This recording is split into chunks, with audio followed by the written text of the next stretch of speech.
Yeah, I can see you. Can you switch on the camera as well? Sure. Great. You see me right now? Yeah, great, thank you. Давайте зараз трошки розповім по позиції, потім ви мені скажете, чи це вас влаштовує, чи ні. So are you on the project right now? Yeah, I don't have any requirements on the type of a project. You're going to leave your current company in case you get a better offer or something like that, right? То есть вы full-time ищете, правильно? Да. Отлично. One of my main responsibilities is to cooperate. Дякую, що знайшли час для дзвінка. Let's start all over again. Hey Topgans, and welcome back to the channel, and today we'll be diving into the world of IT recruitment for IT outsourcing/outstaffing companies and IT recruitment world overall. And we'll be sharing some valuable tips on conducting a successful interview with a candidate, because as we all know, the first impression matters. So let's explore some essential tips to make your intro calls shine and set stage for a great hiring process. Let's begin. I myself am on the lookout for the right person to join our team right now, and by this time I don't even get ready for the interviews, and I open the CV of the candidate seconds before I open my mouse. That's not how you should do it, of course. And of course, don't take it after me and don't conduct intro calls with candidates from the nursery. Yes, that's what I've done. While cooking dinner. Yes, me again. From your car. Guilty. Or while cleaning the house. Not yet. A perfect example how not to do introductory calls. Instead, conduct an introductory call with your candidate from your home office or from your office or from anything that looks like it, looks professional. Get noise isolation to your best capacity, and of course get some light on your face, you're not a ghost, and the candidate should be seeing who they are talking to. So how to interview people to fill in your position. And let's start with the first tip, and that is get mentally prepared, including the language, because for example I interview people in 3 different languages, and sometimes I'm not even sure which language we'll be using when I communicate with a candidate.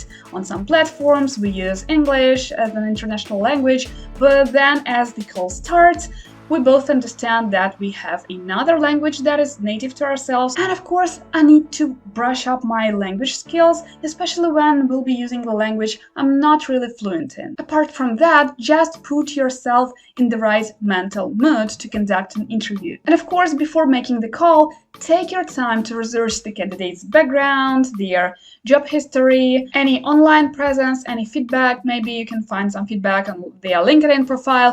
And of course, prepare a list of questions if you notice something that you would like to get more clearance on. That is actually my second tip, because to that end, you should open the CV of the candidate right in front of your eyes, somewhere on your second screen or on your first screen, and note some details you want to ask this candidate. For example, why did they work so little on their previous position?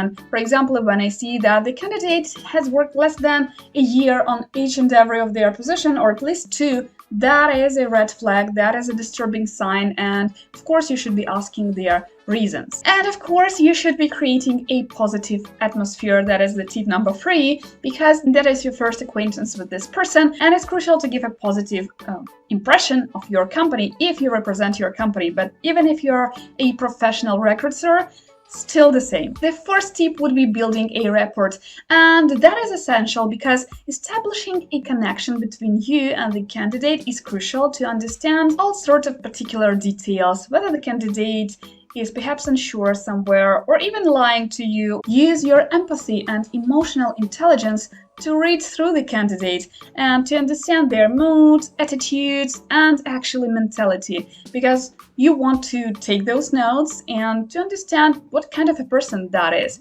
For example, I've met with multiple candidates whose attitude was less than inspiring for me as an employer. That might be a problem, so why create yourself problems from day one? And I would begin by asking them like open-minded questions about their background, their current situation, whether they're looking for a full-time, part-time, contract-based job, long-term, short-term, whatever their situation is. Please take notes and please put it somewhere in your feedback that you will be saving after the interview. As the time goes, you will forget those details. You don't want that to happen, so the next time you come across their profile, you already know you've spoken with this person and what their is, what their situation was back in the time, and so on and so forth. And of course, actively listen to their responses, again, note all of them, and show genuine interest. And that is one of the most important things I have to tell you today, because showing genuine interest matters. Even if your intro call won't result into you signing a contract with them, still it's a good thing to get acquainted with a new person and to have them as backup for any other positions you might have. The next tip would be clearly communicate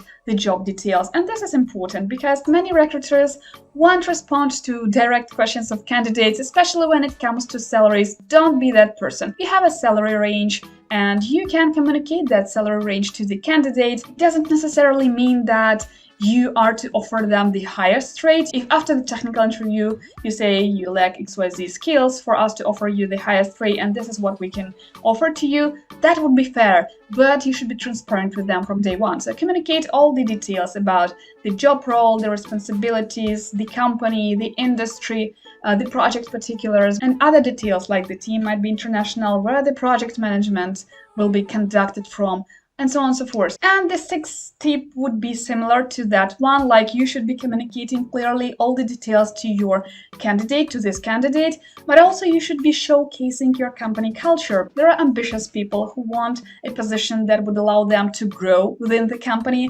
and then there are people who are not as ambitious or who just like to work silently, remotely, and receive their salaries.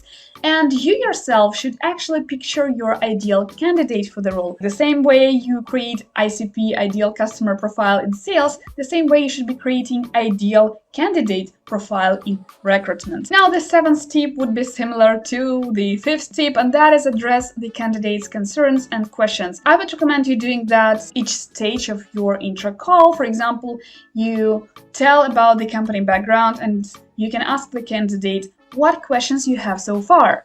Then you present the role responsibilities and again ask the candidate, what questions do you have so far? Each and every their concern, you want to clear this out on the intro call so that there are clear expectations from both sides. Now, you might be using sort of a script if you are a junior recruiter or if you've never done recruitment and if you never conducted introductory calls before, but I wouldn't recommend you using the script. The interview might go all sorts of different ways. You just want to remember the key points you want to discuss with the candidate, salary expectations, future job or project expectations, part-time, full-time, whatever, professional growth, benefits, all of this stuff. Also telling them what your hiring process is like, because if your hiring process is lengthy, there's a test task, tech assessment, and a couple of calls with the management, you want the candidate to know that. So you should be honest in this regard as well. Say,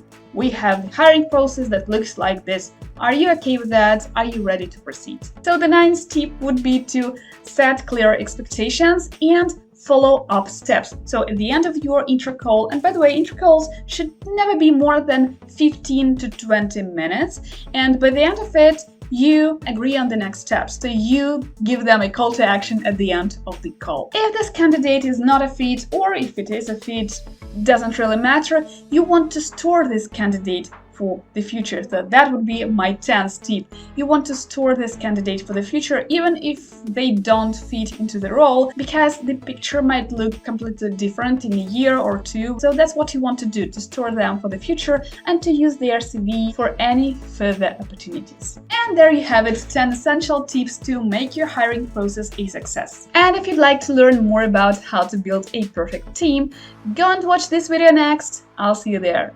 Bye bye.